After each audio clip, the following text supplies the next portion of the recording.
নমস্কার, আশা করছি আপনারা সকলে খুব ভালো আছেন। আমার চ্যানেল ঝর্ণার রেসিপিতে আপনাদের সবাইকে জানাচ্ছি অনেক অনেক স্বাগত। আমার আজকের রেসিপি সিলভার কাপ মাছ দিয়ে ফুলকপি আলুর একদম পাতলা ঝোল। সামান্য কয়েকটা ঘরে থাকা উপকরণ দিয়ে হয়ে যাবে। খুবই সুস্বাদু হয় এটা খেতে।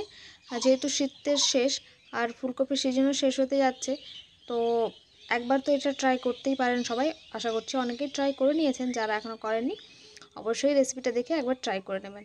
সবার প্রথমেই আমি এখানে 6 পিস সিলভার কাপ মাছ নিয়েছি। এবার ওইগুলোকে খুব ভালো করে ধুয়ে নিয়েছি। তারপরে লবণ, হলুদ আর সামান্য পরিমাণ লেবুর রস দিয়ে এটাকে খুব ভালো করে মেখে ওই 5 মিনিট মতো এটাকে রেখে দেবো পাশে। ভিডিও শেষে রেসিপিটি কেমন লেগেছে অবশ্যই কমেন্ট করে জানাবেন, আর ভালো লাগলে অবশ্যই একটা লাইক করে দেবেন। তো দেখুন মাছগুলো খুব ভালো করে ম্যারিনেট করা হয়ে গেছে। এবারে ওগুলোকে সাইডে রেখে কিছু মশলাপাতি বাটাবাটি করে নিয়েছিলাম। তো তারপরে একটা কড়াইতে দিয়ে দিয়েছি মাছগুলো ভাজার জন্য বেশ কিছুটা পরিমাণ সরিষার তেল। এবারে তেলটা খুব ভালো করে যখন গরম হয়ে যাবে, তখন এক এক করে এখানে মাছের পিসগুলোকে আমি দিয়ে দেব।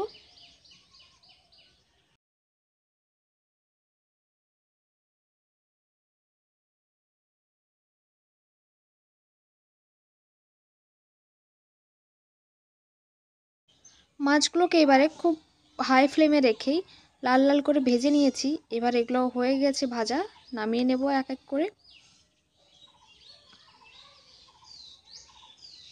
তারপর ওই তেলের মধ্যে আমি যে ফুলকপি আর আলুটা কেটে রেখেছিলাম সেগুলোকে ভেজে নেব।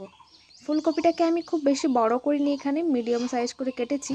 আর আলুটাকে এরম লম্বা লম্বা করে কেটে নিয়েছি।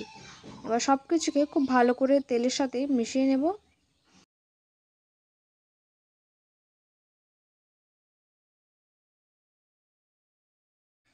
এবারে ফুলকপিটা যাতে খুব ভালো করে সেদ্ধ হয়ে যায় তার জন্য দিয়ে দিয়েছি স্বাদ মতো লবণ, আর দিয়েছি বেশ কিছুটা পরিমাণ হলুদের গুঁড়ো।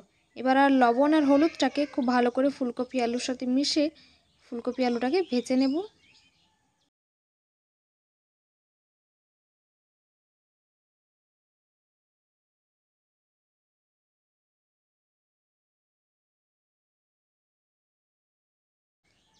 দেখুন বেশ কিছুক্ষণ ধরে প্রায় 2-3 মিনিট মতো আলু আর ফুলকপিটাকে ভেজে নেওয়ার পর এগুলো খুব ভালো করে ভাজা হয়ে গেছে। এবার এগুলোকে নামিয়ে নেব। তারপর এবার কড়াইয়ের মধ্যে দিয়ে দিয়েছি আরও বেশ কিছুটা পরিমাণ সরিষার তেল। এবার এক এক করে ফোড়নের জন্য কিছু মশলা দেব। সবার প্রথমে দুটো শুকনো লঙ্কা দিয়েছি, তারপর দিয়েছি দুটো এলাচ, আর দিয়েছি একটা লবঙ্গ, 2-3টে, আর একটা দারচিনির টুকরো, সাথে হাফ টেবিল স্পুন মতো দিয়েছি কালো জিরে। আর পেঁয়াজটাকে আমি এখানে পেস্ট করে নিয়েছি। বলেছিলাম না অন্য সব ফুলকপির রান্নার তুলনায় এটা একটু আলাদা, তাই পেঁয়াজটাকে আর কুচি করলাম না, এরম করে পেস্ট করে দিয়েছি। সাথে দিয়েছি আদা রসুনের বাটা কিছুটা পরিমাণ। এবার আদা রসুন আর পেঁয়াজটাকে ততক্ষণ ভাজতে হবে যতক্ষণ না পর্যন্ত কাঁচা গন্ধটা চলে যাচ্ছে। যখন আদা রসুন আর পেঁয়াজটা খুব ভালো করে ভাজা হয়ে যাবে, তখন এর মধ্যে আমি দিয়ে দেবো সামান্য পরিমাণ জল।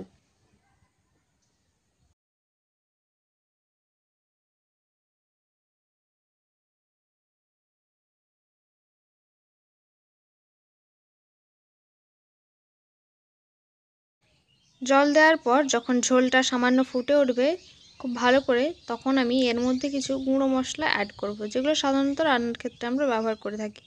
যেমন সবার প্রথমেই আমি এখানে স্বাদ মতো লবণ দিয়ে দিয়েছি 2 চামচ মতো কাশ্মীরি লাল লঙ্কার গুঁড়ো, দিয়েছি জিরে গুঁড়ো আর ধনে গুঁড়ো, আর দেবো সামান্য পরিমাণ হলুদের গুঁড়ো। হলুদের পরিমাণটা একটু কমই রেখেছি, কারণ মাছগুলো ভাজার সময় হলুদ দেওয়া হয়েছে, আর যখন ফুলকপি আলুটা ভাজি তখনও হলুদ দিয়েছি।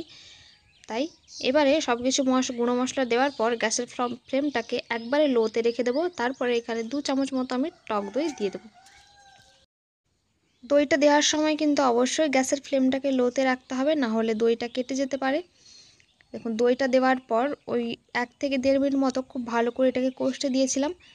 1.5 মিনিট পর কষানোর পর মশলাটা থেকে দেখুন সুন্দর একটা কালার এসেছে, আর তেলটাও ছেড়ে দিয়েছে গা থেকে। এই সময় বুঝতে হবে যে মশলাটা একদম পারফেক্ট কষানো হয়ে গেছে। যেহেতু আমি এখানে দই ব্যবহার করছি তাই এখানে আর টমেটোটা দিলাম না। মশলাটা খুব ভালো করে কষে যাওয়ার পর এবারে যে ফুলকপি আর আলুটা ভেজে রেখেছিলাম সেটা এর মধ্যে দিয়ে দেবো।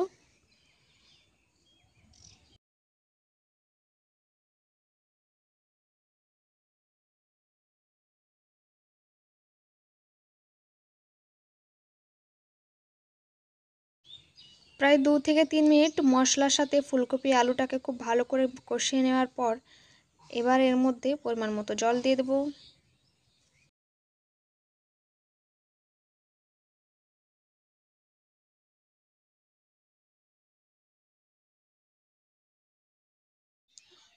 এবারে জল দেওয়ার পর ফুলকপি আলুর ঝোলটাকে খুব ভালো করে ফুটতে দিতে হবে হাই ফ্লেমে, যতক্ষণ না পর্যন্ত ফুলকপি আর আলুগুলো একবারে 100% সেদ্ধ হয়ে যাচ্ছে।